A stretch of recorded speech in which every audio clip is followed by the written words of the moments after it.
پھر اس تو پکی توبہ کر لیتا ہے. وہ بنی اسرائیل کا ایک بندہ سی نا، حضور علیہ السلام فرماتے ہیں کہ وہ گناہ کرتا رہا. جدوں وہ آخری وقت آ گیا تو انہیں اپنے پتراں کول بلا لیا. وہ پتراں نے عرض کی ہاں ابا جی دسو کوئی وصیت ہے تو وہ بابا کہنے لگا کہ دیکھو نا میری عمر جڑی ہے وہ اتنی ہو چکی ہے کہ میں ساری عمر رب دی نافرمانیاں کیتیاں نے تے ہن تسی اس طرح کرے کہ جدوں میں مر جاواں تے تساں اس طرح کرنا ہی مینوں نہلا کے مینوں کفن دے کے مینوں اگ دے اندر ساڑ دینا ہی.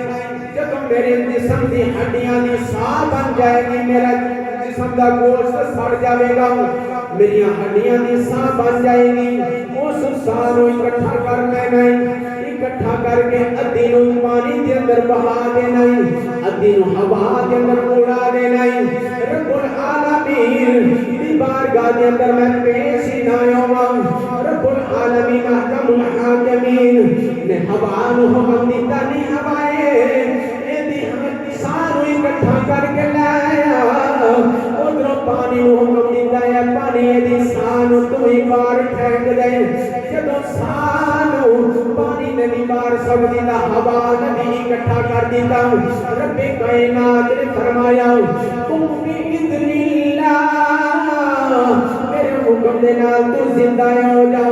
جب زندہ کیتا رب فرمائے گا دس تو ان کیوں کیتا ہے؟ تینوں پتہ نہیں سی تو میری بارگاہ دے اندر آنا ہے، میں تینوں مرن تو بعد پھر زندہ کر لینا ہے.